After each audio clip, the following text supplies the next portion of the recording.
Jemaah rahimani wa rahimakumullah, jemaah pengajian Masjid Ar-Rasyid Gayam, semoga Allah merahmati kita semuanya.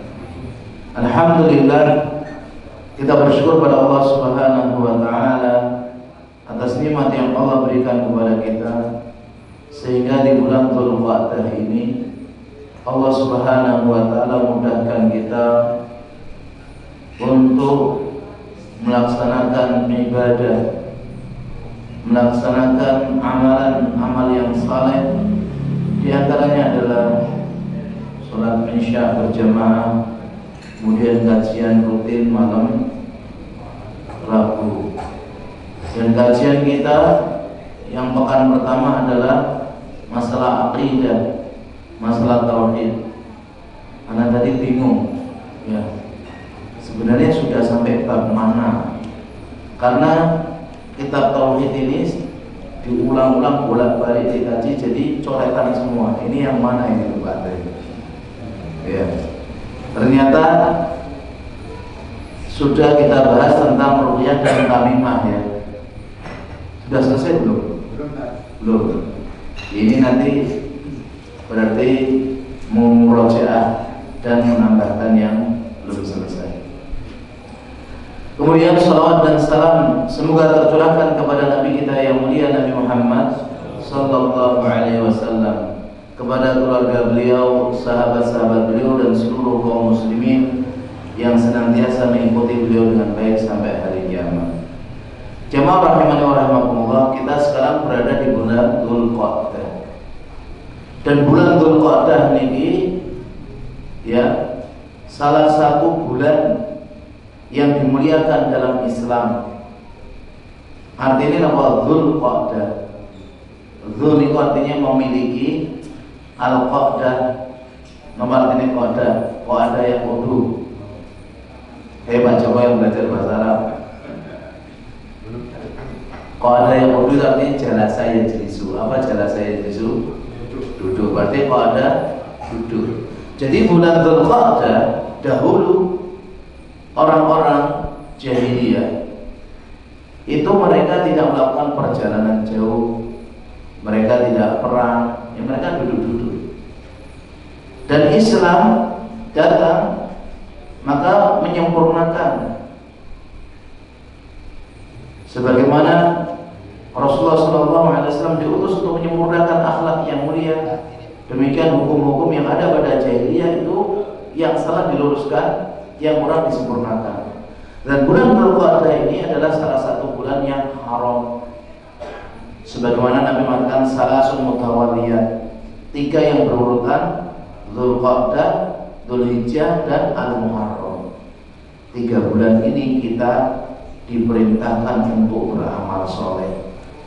3 bulan ini kita dilarang untuk, ya, berbuat maksiat. Meskipun kemaksiatan di bulan yang lainnya juga nggak boleh. Dan yang satunya lagi bersendirian, yaitu bulan Rajab. Ada 4 bulan haram. Maka keutamaan bulan Dzulqa'dah yang pertama, dia termasuk bulan haram. Yang kedua, termasuk bulan haji. Al-Hajju asyhurun ma'lumat. Haji itu bulan yang sudah dikenal, di antaranya Syawal, Dzulqa'dah, Dzulhijjah. Yang ketiga, amal soleh yang dilakukan di bulan Dzulqa'dah ini akan dilipat gandakan. Demikian dosa dan maksiat pun akan dibesarkan. Yang keempat, semua ibadah umroh Nabi dilakukan di bulan Dzulqa'dah, kecuali umroh bersama hajinya. Ya, kata perawi hadis mengatakan, karena Nabi Shallallahu Alaihi Wasallam i'tamara arba'u umar kulluha fi Dzulqa'dah. Nabi Shallallahu Alaihi Wasallam melakukan 4 kali umroh, semuanya di bulan Dzulqa'dah, kecuali umroh bersama hajinya. Dan yang terakhir, Allah Subhanahu Wa Taala dulu berjanji kepada Nabi Musa selama 30 hari itu bulan Dzulqa'dah, dan disempurnakan 10 hari bulan Dzulhijjah. Ini jemaah rahimani wa rahimakumullah, maka amal soleh yang kita kerjakan semacam ini seperti kajian, menuntut ilmu, Ini akan dilipat gandakan kalau dilakukan di bulan Zulqa'dah, Zulhijjah, Al-Muharram, semua di bulan-bulan Muharram. Sebelah sini aja mas, biar nanti kalau ada yang lewat.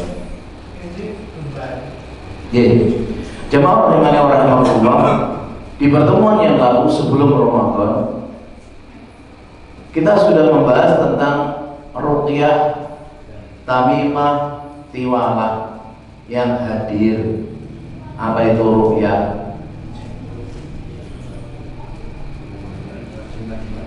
Ruqyah mantra-mantra, tamimah jimat-jimat, tiwalah pelet, penasihan. Itu semua apa katanya di situ boleh enggak?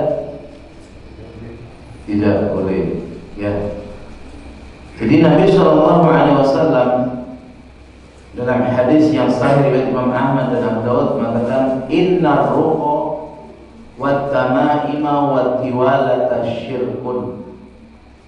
Sesungguhnya jambi-jambi dan jimat-jimat dan pelet itu semuanya syirik. Jadi ruqyah itu jambi. Ya bahasa kita ini jambi. Nanti dibolehkan kalau dari Al-Quran atau dari hadis-hadis Nabi. Ya. Jambi dalam arti mantra.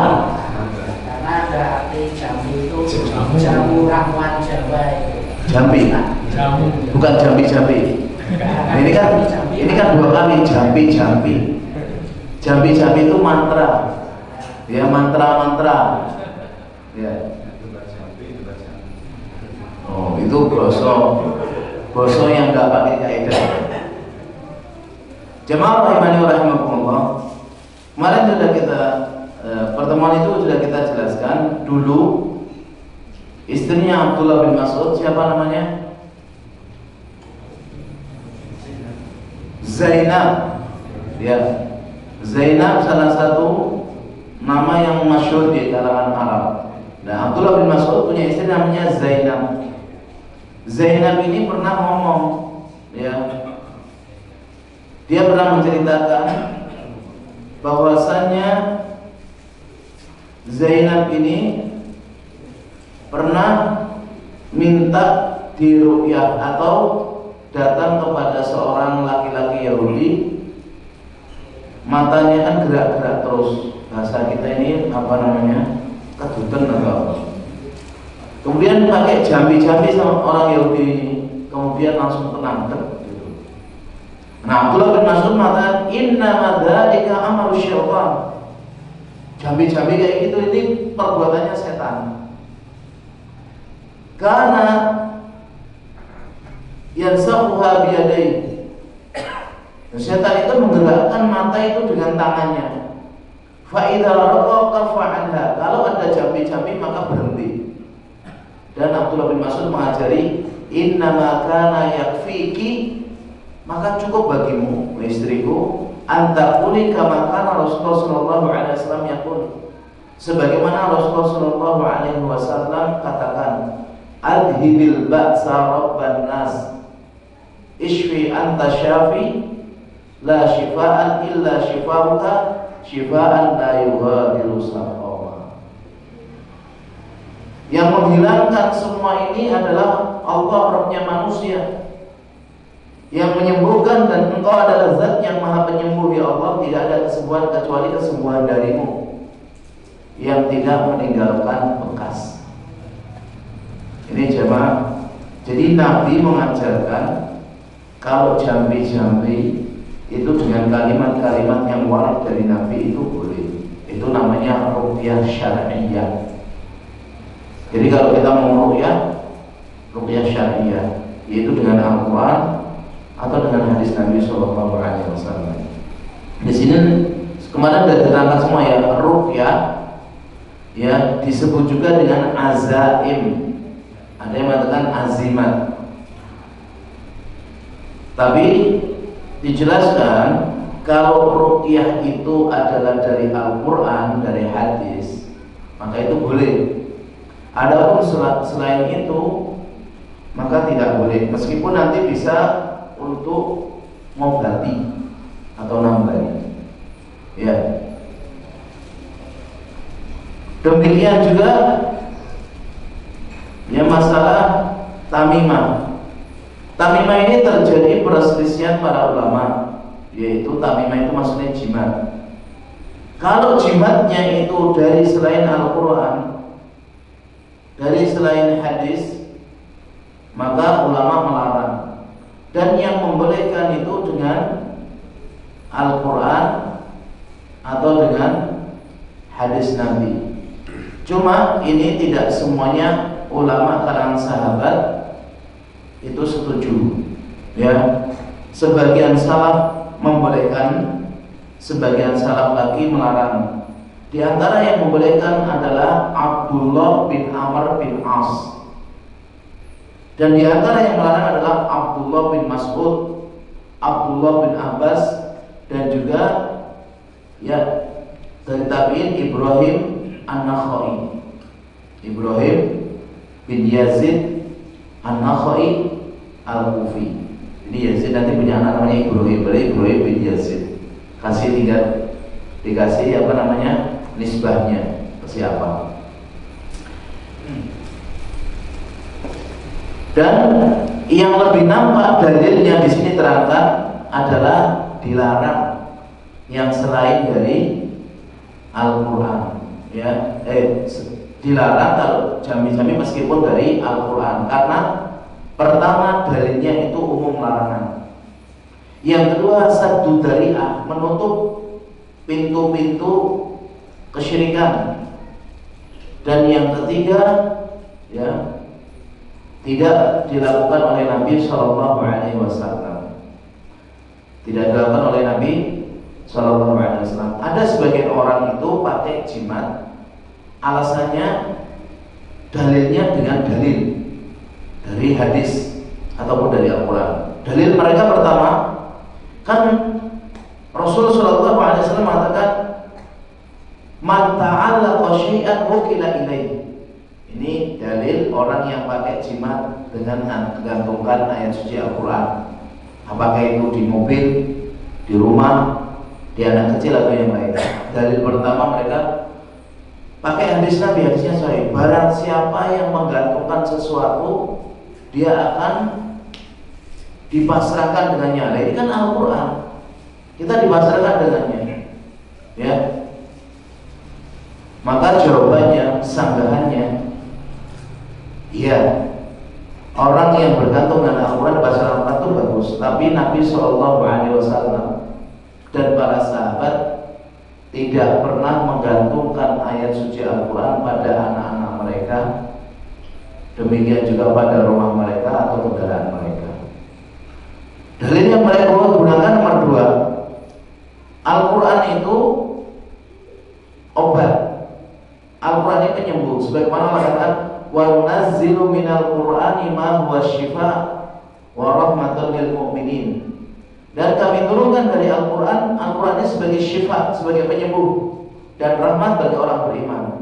Maka bantahannya, Al-Quran ini akan bisa menyembuhkan kalau dibaca, ditadaburi, bukan dikalungkan. Andaikan itu sudah cukup, kenapa Nabi mengajarkan zikir pagi petang? Andaikan itu sudah cukup, kenapa Nabi mengajarkan banyak sekali doa-doa supaya minta kesembuhan? Apa tidak gampang aja Al-Quran yang sudah ada tulisannya digantung, ya, yang ditempelkan, apa namanya, yang ditulis di tulang atau di kulit binatang, kenapa nggak ditempel di rumah-rumah? Dan itu tidak ada di zaman Nabi, di zaman sahabat. Orang sekarang aja ada tulisannya surat Yasin, surat apa, ayat kursi. Zaman Nabi ada betul. Zaman Nabi ada betul.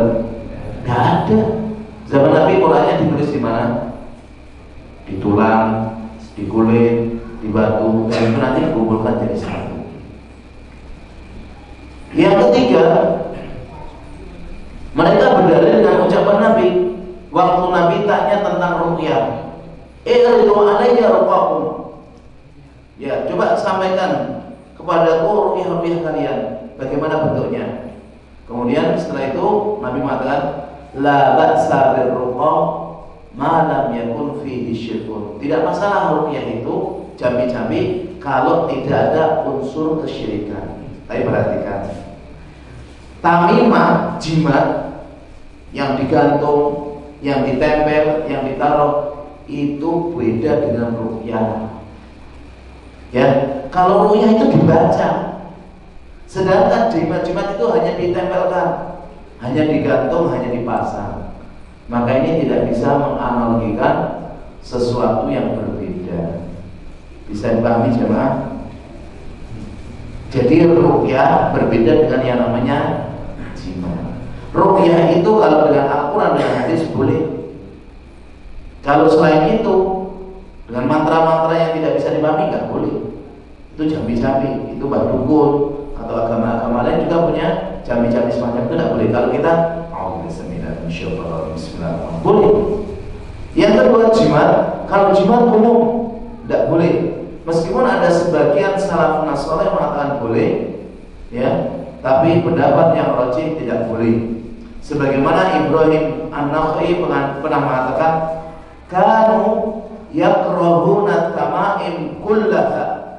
Dulu mereka para salafun saleh, para sahabat membenci jimat-jimat semuanya, minal Quran wa ghairil Quran, dari Al-Quran atau selain Al-Quran. Berarti di sini jamaah, jangan kita jadikan Al-Quran sebagai jimat, baik ditaruh di ruang tamu, di ruang tengah, di depan pintu.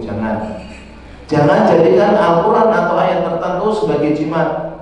Mobil ini dibawa ke tempat orang yang bisa nulis itu, ayat kursi, nanti gak akan kecelakaan. Jangan. Kalau itu baik, maka salafun saleh akan mendahului kita dalam masalah itu. Nah, di bab ini jemaah, bab yang dari awal hadis yang dibawakan oleh mu'allif, bahwasanya Nabi Shallallahu Alaihi Wasallam memerintahkan seorang, yaitu bernama Zaid bin Harisah, untuk mengumumkan kepada manusia jangan pernah, ya, membiarkan binatang-binatang yang diikat atau yang dikalungi dengan senang kecuali suruh mutus. Kemudian dalil-dalil yang lain, semuanya ini mengajarkan kepada kita jangan tawakal dengan sesuatu yang tidak dibolehkan syariat. Bersandar dengan sesuatu yang tidak bolehkan syariat tidak boleh. Berharap dengan sesuatu selain Allah itu akan menyebabkan kita semakin lemah dan kita ini akan nyesal. Saya kasih dua contoh. Yang satu dengan benda, yang satu dengan manusia. Yang dengan benda, seseorang dia menggantungkan sesuatu di mobilnya, menggantungkan sesuatu pada leher anaknya atau pada rumahnya. Ternyata terjadi musibah, gempa, atau terjadi takdir yang Allah memang jadikan itu rusak. Dia akan kecewa, dia akan menyesal, dia tidak mendapatkan pahala. Demikian kita tawakal kepada selain Allah, atau kita cari harapan kepada selain Allah, itu kita akan nyesel, bahkan dengan pasangan kita sendiri. Makanya jemaah, jangan terlalu berharap berlebihan dengan manusia. Kita ini para suami misalnya, berharap nanti pulang masakan sudah ada, kemudian nanti gini-gini, qadarullah balik ternyata istrinya tidak bisa masak, anaknya rewel, kondisi itu berarti duel kalah. Kenapa? Marah, terlalu berharap dengan orang, terlalu pasrah dengan orang. Sama seorang istri juga sama. Suaminya pulang dari luar kota, balik bawa duit akeh, bawa jajan, bawa oleh-oleh, ternyata bawa anduk, bawa keringat, tidak dapat apa-apa. Istrinya mual-mual, sebulan gini, terlalu berharap. Tapi kalau kita berharap kepada Allah, Rasulullah, saya balap begini. Sampai rumah ternyata tidak ada apa-apa. Tidak apa-apa, sudah dimaklum. Mau beli di luar juga gampang. Terus sudah tak belikan, mau nasi padang atau nasi potong, ada gampang. Demikian juga seorang istri, kalau dia berharapnya kepada Allah, nanti suami pulang, sekolah Allah tidak dapat apa-apa, duitnya 2 juta, 3 juta, 5 juta dicolok jalan sudah. Qadarullah wa masyaallah. Ini perlu dilatih semua. Jadi belajar kita tauhid ini bukan sekedar tahu, tapi bagaimana kita prakteknya dalam kehidupan kita sehari-hari. Ridhon nas ghayatul ladud. Ridhonya manusia, kerelaan manusia itu sesuatu yang tidak mungkin kita bisa mendapatkannya semuanya. Sampai dengan orang yang paling kita cintai, pasangan kita, anak kita, nggak akan bisa. Ya, waridallah ghayatul ladud. Sedangkan ridha Allah adalah ghayah yang tidak boleh ditinggalkan. Harus kita mencari keridhaan dari Allah Subhanahu wa Ta'ala. Jadi Nabi SAW melarang kita ini pasrah dengan barang-barang yang di situ bukan sebab. Coba bayangkan senar yang sudah lusuh, yang sudah usang, dikalungkan di binatang kok bisa menghindari penyakit, menghindari ini dan itu, nggak masuk akal. Ya, seperti kerang, seperti apa ditempelkan, nggak masuk akal. Maka ya cara yang benar yang diajarkan oleh Nabi SAW itu ruqyah syariah. Bagaimana ruqyah syariah? Yaitu dengan membacakan ayat atau hadis, kemudian niupkan kepada orang yang terkena, atau ditiupkan dengan ada ludahnya, atau ditiupkan dengan tanpa ludah, atau digosokkan dengan tangannya, atau dengan tanah, atau dibacakan di air. Itu semua yang diajarkan oleh Nabi Sallallahu Alaihi Wasallam. Jadi kalau jenengan kena penyakit, mau mengobati caranya Nabi, yang pertama dengan Al-Quran. Ya, kalau kita mau ruqyah dengan media-media yang dibolehkan seperti daun bida, seperti minyak zaitun, air zam-zam, kurma ajwa, boleh. Dan itu perlu dipraktikkan. Ini jemaah rahimani wa rahmatullah, murojaah di bab yang sebelumnya ya. Sekarang kita masuk bab yang ke-8. Bab man tabarraka bi syajaratin aw hajarin wa nahwiha. Bab barang siapa yang tabarruk dengan pohon atau dengan batu atau dengan selainnya. Jadi tabarruk ini bahasa Arab, sudah sering dipakai oleh orang-orang Indonesia, sehingga seperti bahasa Indonesia. Tabarruk itu dari kata barroka yubarriku tabrik, atau tabarroka ya tabarroku tabarrukan. Artinya tolabul barokah, mencari keberkahan. Dan barokah itu adalah al-khairul katsir was-subut, kebaikan yang banyak dan langgeng tetap. Dan keberkahan itu ada pada tempat seperti Mekah, Madinah, Palestina, ya, Baitul Maqdis, itu ada keberkahan. Keberkahan ada pada waktu, seperti 10 akhir bulan Ramadan, 10 awal bulan Zulhijjah, kemudian hari Tasyrik, dan kemudian Arafah, itu dengan waktu. Tabarruk ada juga dengan jasadnya Nabi, jasadnya para Rasul. Ini ada keberkahan. Selain itu sahabat enggak. Nah, orang-orang sekarang jangan berlebih-lebihan dengan ya ustadznya, gurunya, jangan. Karena termasuk kesalahan orang itu mencari berkah yang tidak ada keberkahan. Jadi kan lihat aja itu video sudah nyebar di mana-mana. Ya, ada seorang itu meludah, kemudian dimasukkan botol-botol langsung diminum sama jamaahnya. Itu kekeliruan ya. Jadi kita di sini akan dijelaskan nanti Tabarruk itu dibolehkan sesuatu yang memang itu berkah. Tapi tabarruk itu banyak terjadi ternyata itu tabarruk dengan sesuatu yang tidak ada keberkahan, bahkan kesyirikan. Ya. Berkata musannif di sini, beliau mengatakan bab man tabarraka bi syajaratin aw hajarin wa nahwiha, maksudnya apa? Yaitu mencari keberkahan dengan tempat-tempat, ya, atau kuburan-kuburan atau yang sejenisnya. Wa huwa musyrikun, kata pensyarah ini, maka ini perbuatan syirik. Dan beliau membawakan pensyarah, mu'allif ini membawakan beberapa dalil. Yang pertama surat An-Najm ayat 19 sampai 23.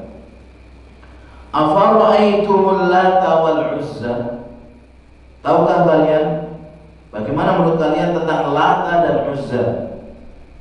Wa manat tsalitsatal ukhra, dan Manat itu yang ketiga. Kemudian Allah mengatakan alakumul dzakar walul untha, apakah layak bagi kalian menyandarkan anak-anak laki-laki buat kalian dan bagi Allah anak-anak perempuan. Jadi kata-kata Lata, Uzza, Manat itu muannas dari kata, ya nanti ada kata Al-Aziz, ada kata ya Al-Mannan gitu. Tilka idza qismatun dhiza.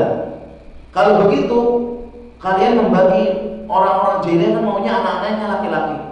Kalau diberi kabar anak perempuan mereka gak senang. Dan anak perempuan dinisbahkan kepada Allah. Maka ini adalah pembagian yang tidak adil.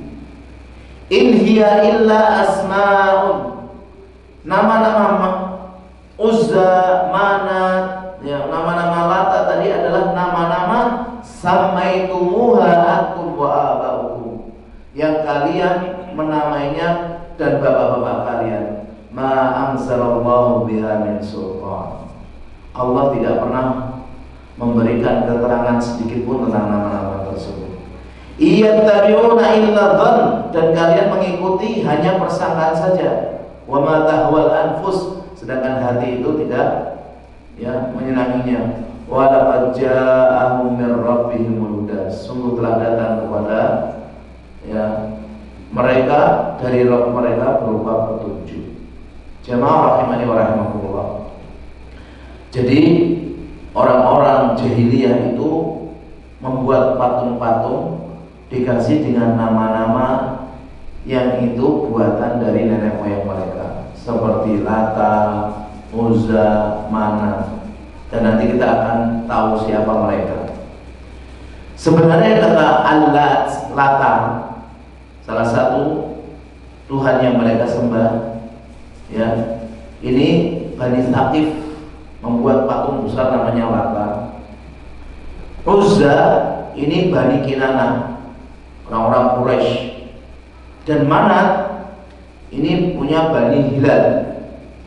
Sedangkan Lat, menurut jumhur para ulama dulu diterangkan ya, ini bacanya Allatu.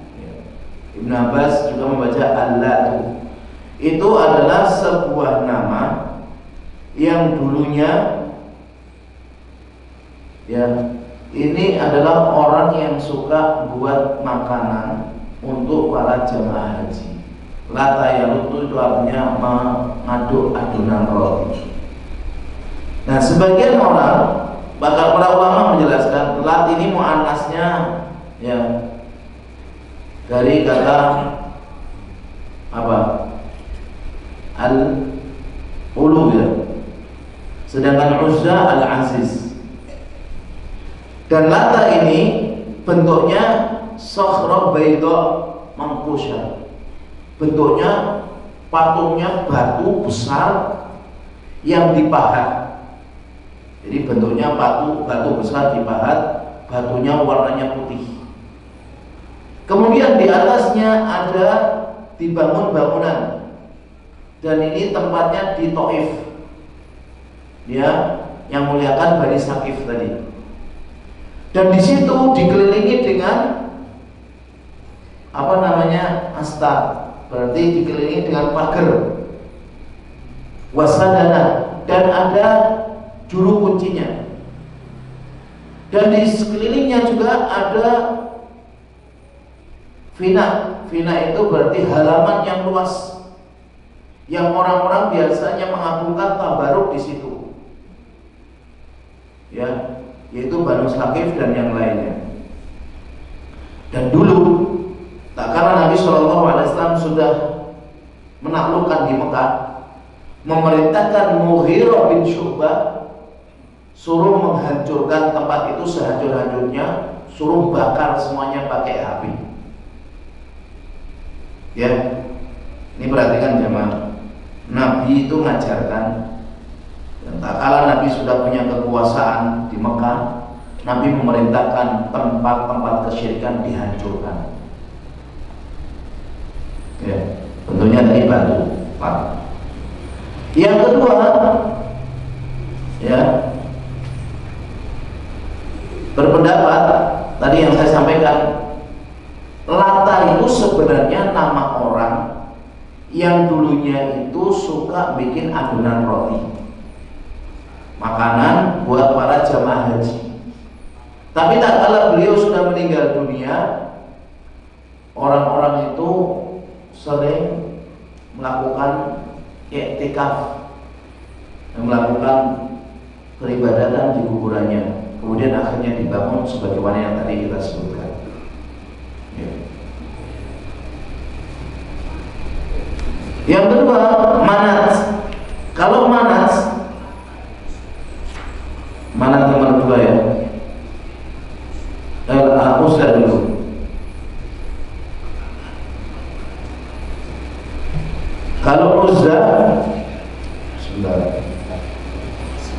Uzza itu bentuknya pohon yang besar. Kalau kita berarti pohon yang sudah tua, gede sekali. Biasanya kalau Indonesia apa nama? Beringin. Tadi sana nggak tahu ada pohon beringin apa enggak. Kemudian dikasih sama pagar-pagar, dan di situ banyak sekali tumbuhan kurma. Ya, letaknya antara Mekah dan Taif. Dan di situ orang-orang Quraisy banyak sekali mengagungkannya. Dan Rasulullah SAW, ya, waktu sudah Fathu Mekah, memerintahkan Khalid bin Walid untuk pergi ke kebun nakhlah tersebut, kebun kurma, kemudian suruh, ya, menghancurkan sana. Setelah dipotong pohon yang besar itu, balik kepada Nabi SAW, ya Rasulullah, perintahmu sudah aku laksanakan. Kata Nabi, irji fa innaka lam tasna syai'an. Kembali sana, kamu belum melakukan apa-apa. Ternyata balik di sana kondisinya seperti semula. Ya, Khalid kembali ke sana melihat ada orang yang memanggil-panggil, ya Uzza, ya Uzza, ya Uzza. Khalid datang, ternyata bentuknya jinnya itu perempuan yang telanjang bulan. Kemudian sama Khalid, ya, ditebas kepalanya, kemudian mati. Baru Rasulullah SAW, dia kembali kepada Rasulullah SAW, tilkal Uzza, itu adalah setan yang dia dikatakan oleh orang-orang sebagai Uzza itu. Sedangkan yang ketiga, Manat. Manat ini sebuah, ya, kubah atau kuburan yang dijadikan berhala oleh orang-orang di sekitarnya, dan orang-orang jahiliyah menganggap ini adalah tempat barokah. Dalam riwayat dikatakan Ali bin Abi Thalib yang suruh mendatanginya dan hancurkan tempat tersebut. Jadi ini jemaah rahimani wa rahimakumullah, ya, patung-patung atau berhala-berhala yang dijadikan sembahan oleh orang-orang jahiliyah. Nah, kalau Manat tadi tempatnya di Musyashal, Indal Qudai, antara Mekah dan Madinah. Dan yang memuliakan adalah orang-orang Khuza'ah, orang-orang Aus. Mereka mengagungkan Manat ini, ya. Dan orang-orang mengagungkan ketiga berhala ini, Uzza, ya, Manat dan Lata ini, mereka tabarruk mencari keberkahan di dalamnya. Dan Nabi SAW menghancurkan semua atau segala sesuatu yang di situ adalah tempat-tempat untuk kesyirikan.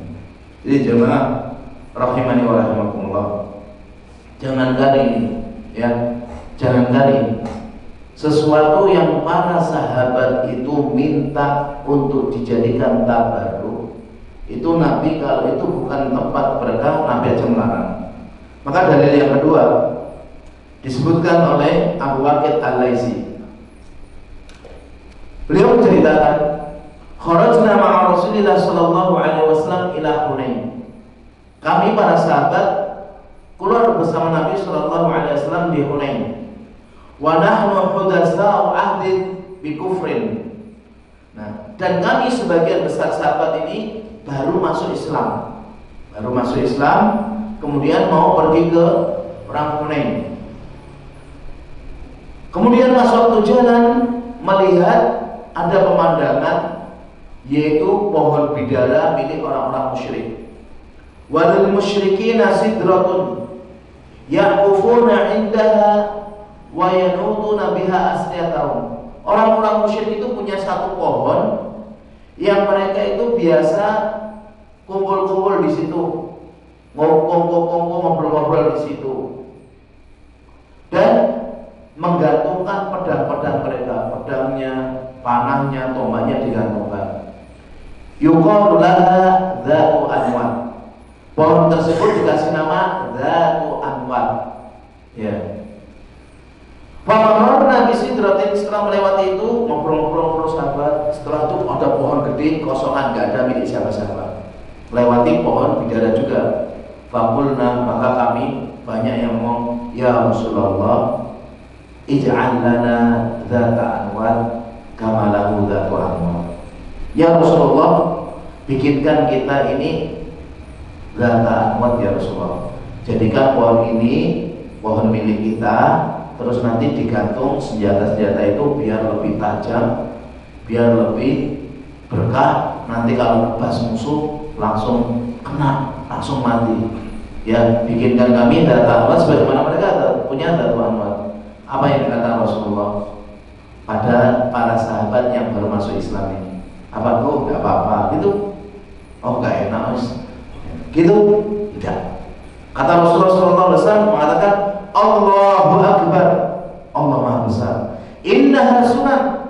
Ini adalah sunnah-sunnah. Ini adalah cara-cara. Ini adalah kebiasaan-kebiasaan orang-orang jahiliyah, orang-orang musyrik. Qultum walladzi nafsu biyadihi, walladzi nafsi biyadihi. Kalian mengatakan demi zat yang jiwaku berada di tangannya. Kama qalat Banu Israil li Musa. Ucapan kalian minta dzatu anwat ini, minta pohon ini jadikan tabarruk untuk pedang-pedang tadi, sebagaimana ucapan Bani Israil kepada Nabi Musa alaihissalam. Ij'al lana ilahan kama lahum alihah. Ucapan Bani Israil disebutkan dalam surat Al-A'raf ayat 138. Ij'al lana ilahan kama lahum alihah. Ya Musa, bikinkan kita Tuhan sebagaimana orang-orang itu punya Tuhan-Tuhan. Maka Allah katakan, qala innakum qaumun tajhalun. Nabi Musa mengatakan, sesungguhnya kalian itu kaum yang jahil, kaum yang bodoh. Ini perhatikan jemaah, di zaman Nabi ini baru masuk Islam. Berarti mereka ini ilmunya nggak banyak, tapi masalah syirik tidak ada toleransi.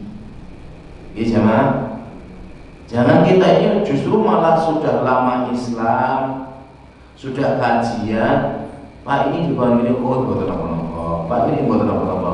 kita sudah meninggal itu nanti disembah, oh kita dosanya ngalir sebanyak aliran ya sungai, bahaya. Jadi kalau kita bisa merubah kemungkaran, rubah. Kalau kita nggak bisa, ya jangan ikut-ikutan. Ya enggak, saya nggak setuju. Kalian bikin, pokoknya saya berlepas diri. Kalau seperti itu, ya. Dan kesyirikan ini modelnya jauh, banyak. Bukan hanya kuburan, bisa jadi pohon, bisa jadi batu, bisa jadi prasasti dan yang lain. Dan Nabi SAW mengatakan, la tarkabunna sunana man kana qablakum, sungguh kalian akan mengikuti sunnah-sunnah orang sebelum kalian. Hadis ini sahih, dikeluarkan oleh Al-Imam At-Tirmidzi. Kita jelaskan ya. Hadis ini tadi diriwayatkan oleh sahabat yang bernama Abu Waqid Al-Laisi. Ini terkenal dengan kunyahnya. Namanya siapa?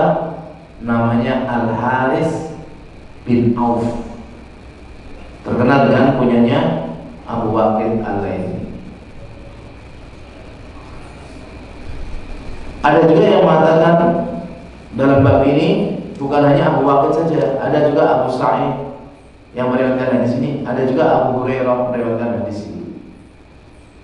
Dan hadis ini selain Al-Imam Tirmidzi yang meriwayatkan juga Imam Ahmad, Abu Ya'la, Ibnu Abi Syaibah, Nasai dan yang lainnya.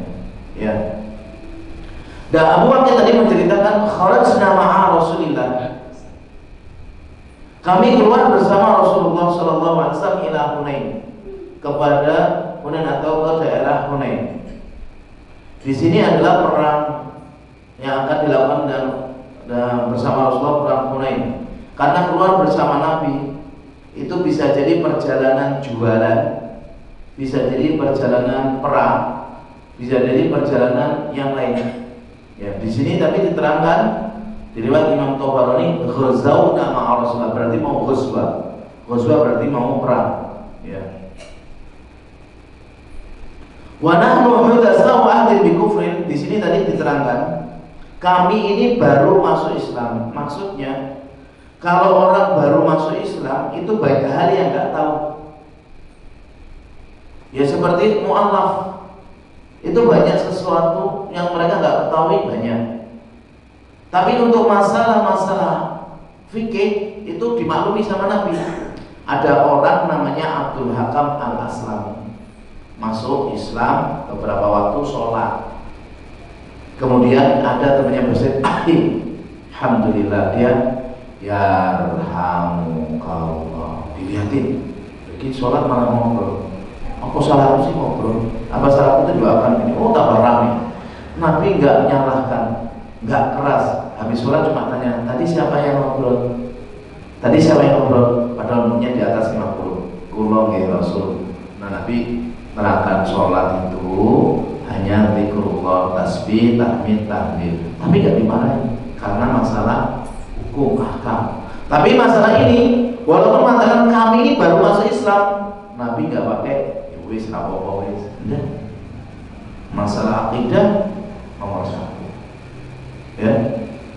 Masalah tauhid ini utama. Kenapa jemaah? Sebanyak apapun dosa kita, kalau akidahnya benar, jaminan surganya jelas. Ya, dosa banyak, akidahnya benar, jaminan surganya jelas. Tapi kebalikannya, sebanyak apapun amal soleh kita, tauhidnya rusak, malah ini mengkhawatirkan. Jadi masalah tauhid dengan diri, dengan anak ini harus perhatikan. Karena saya masih lihat jemaah, kehidupan kita nyata di rumah tangga, di masyarakat, hal-hal yang sepele masalah duniawi itu kadang nggak ada toleransi. Contoh apa? Ada anak mecahkan piring, orang tuanya marah, mengata-ngatai anak bodoh, anak ini naudzubillah. Hal yang sepele, perusakan TV, padahal TV merusak. Pas anaknya nggak sengaja jatuh, dimarahi orang tuanya luar biasa. Merusakan HP, ngilangkan duit. Tapi giliran anaknya dia percaya dengan zodiak, giliran buka ngecek kode, orang tuanya nyantai. Ini nggak paham. Ya, Perhatikan ini jamaah, jangan dianggap sepele. Jadi kalau kita mau beragama sebagaimana Rasulullah para sahabat, masalah akidah itu benar-benar luar biasa. Seperti Abdullah bin Mas'ud, tak kala mau masuk rumah, istrinya itu ada tamu. Tamunya itu mengalungkan ya jimat. Abdullah bin Mas'ud megang istrinya, ada apa ya? Tarik. Gak layak keluarganya Abdullah bin Mas'ud berbuat syirik. Begitu keras. Tapi masalah-masalah yang lain, masalah furu', berikan banyak kelonggaran harusnya, tapi prakteknya kan nggak seperti itu, ya kan? Karena apa? Sama-sama nggak paham mana ini syirik, mana ini tidak. Nabi SAW orang yang sangat lembut, tapi dengan masalah kesyirikan Rasulullah mengatakan Allahu Akbar, langsung dengan ucapan yang keras, Allah Maha Besar. Inna sunat, perbuatan kalian ini adalah kebiasaan orang-orang jahiliyah, kebiasaan orang-orang musyrikin. Bahkan Nabi SAW memberikan analogi, memberikan kias seperti ucapan meminta Tuhan yang dilakukan oleh Bani Israel. Qultum walladzi nafsi biyadihi, ya, kalian mengatakan demi jiwaku yang berada di tangannya, maksudnya bersumpah dengan nama Allah. Kama qalat Bani Israil Musa, ucapan kalian wahai sahabatku seperti ucapannya orang-orang Bani Israel kepada Nabi Musa. Jadi Bani Israel dulu pernah sama Nabi Musa. Namanya Bani Israel itu ya ada yang beriman, ada yang tidak. Yang beriman itu ada yang masih nyeyelan, ada yang enggak.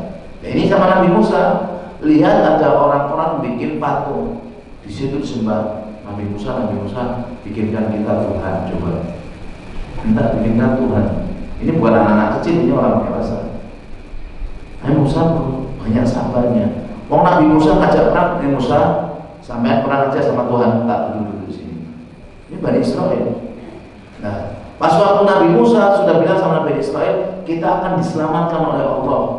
Sudah Fir'aun sudah dekat, mereka banyak yang mencela. Kemudian Nabi Musa pukulkan tongkatnya itu, sudah selamat, mereka masih itu orang Israel. Apalagi Yahudi itu sudah ngalir di darahnya adalah pengkhianat. Maka jangan percaya dengan Yahudi. Ya, orang-orang Bani Israel yang jahat, yang itu Yahudi itu. Dan nanti kalau dia masuk Islam ya alhamdulillah. Tapi orang Yahudi itu lahir dalam dirinya itu pengkhianat. Maka kalau ada senjata, ada perundingan, tidak usah lama. Lihat aja Yahudi itu pengkhianat dari zaman Nabi. Tahu Nabi perang melawan kaum musyrikin segitu banyaknya, dari belakang dia tusuk. Ya, makanya Bani Quraidah itu dihukum sama Nabi. Ya, Nabi SAW waktu setelah ditusuk dari belakang, selesai perang itu sahabat yang beri santai. Kita harus pergi, jangan sholat asar kecuali di Bani Quraidah. Buru-buru ke sana. Untuk apa? Untuk menghabisi orang-orang Yahudi. Orang Yahudi pengkhianat. Nah, di sini Nabi SAW memberikan analogi atau memberikan kias, perumpamaan. Ucapan para sahabat yang baru masuk Islam itu dengan dasar mungkin kejahilan. Kejahilan dia nggak tahu. Tapi Nabi mengatakan ucapan kalian sebagaimana ucapan Bani Israel kepada Nabi Musa. Ij'al lana ilahan kama lahum alihah. Bikinkan kami Tuhan, patung maksudnya, sebagaimana mereka orang-orang kafir itu memiliki patung. Maka Nabi Musa marah dan mengatakan innakum qaumun tajhalun. Kalian itu suatu kaum yang bodoh. Sudah jelas Tuhan Nabi Musa sudah diberikan kenikmatan makanan dari surga, mana wasalwa, malah makan bosan Musa. Kita minta kacang, minta adas, minta apa, timun, minta ini itu. Nah, kalau kita sekarang ini tahu ayat, tahu dalil, tahu kebenaran kok ngeyel, ya kayak orang-orang Bani Israel yang ngeyelan. Bani Israel yang nggak ngeyel ya ada.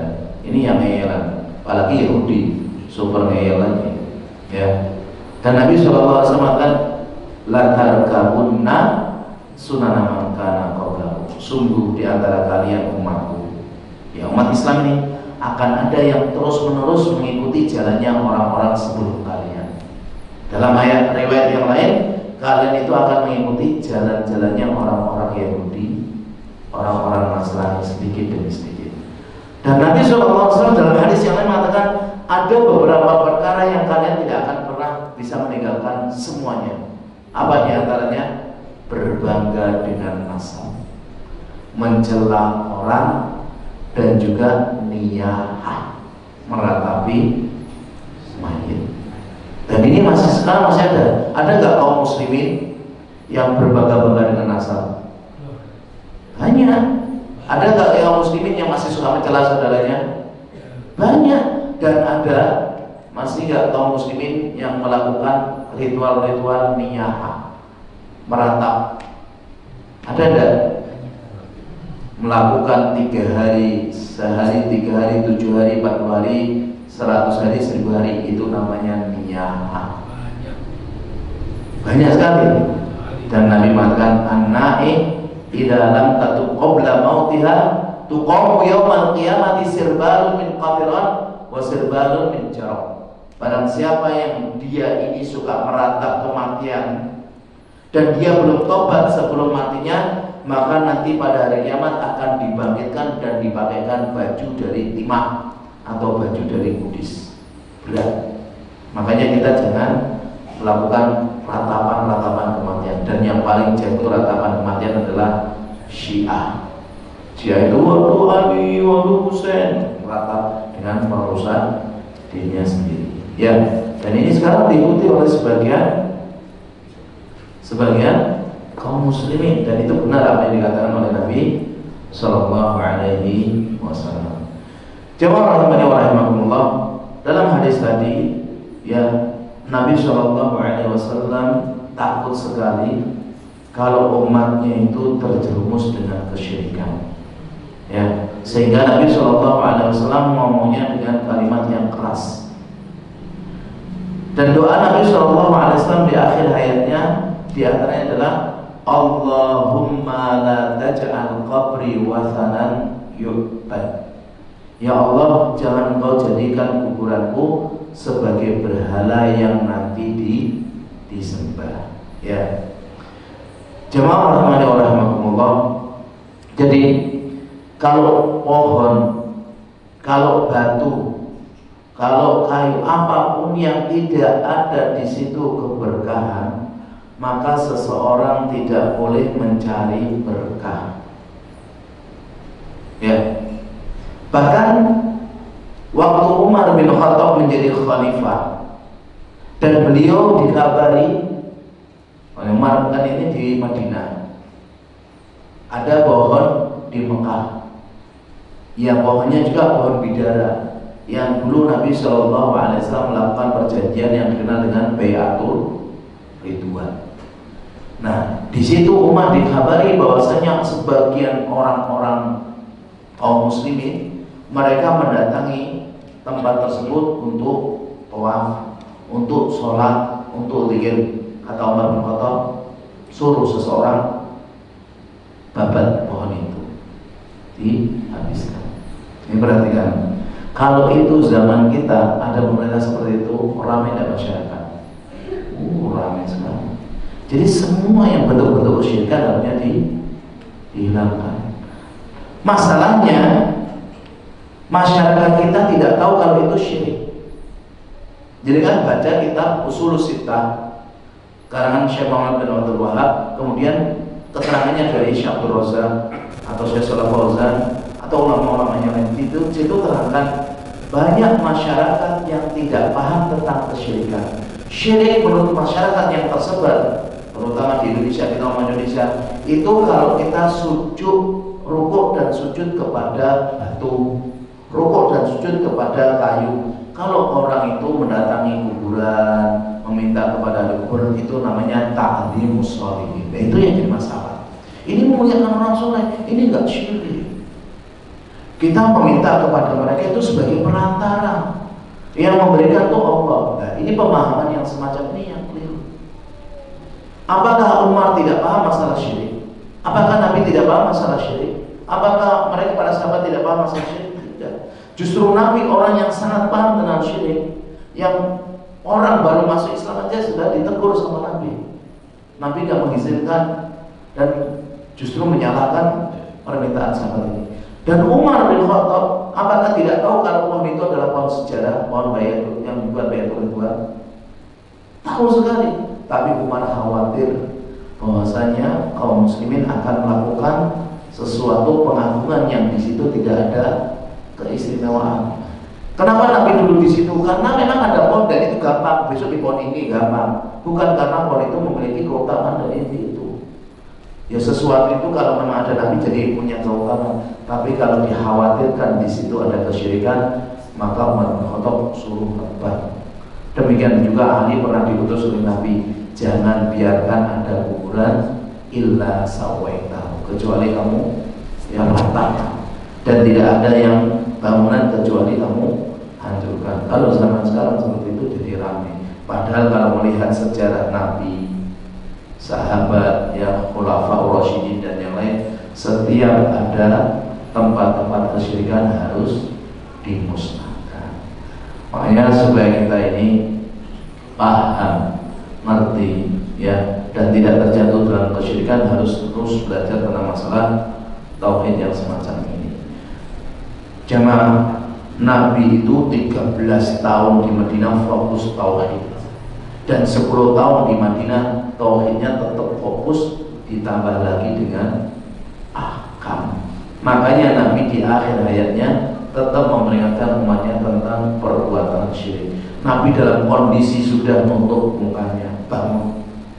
Kemudian Nabi mengatakan, semoga laknat Allah berikan kepada Yahudi dan Nasrani yang menjadikan kuburan para nabi sebagai masjid. Dan insya Allah akan ada pembahasannya orang-orang yang dia menjadikan kuburan sebagai masjid, atau di situ masjid di dalamnya diisi kuburan. Semuanya itu adalah keharuman yang tidak dibolehkan oleh syariat ini. Kemudian dalam hadis tadi kita bisa ambil beberapa faedah, di antaranya bahwasanya kesyirikan itu akan terus ada dan terjadi di umat ini. Anna syirka la budda an yaqa fi hadhihi ummah. Kesyirikan ini ada di umat Islam.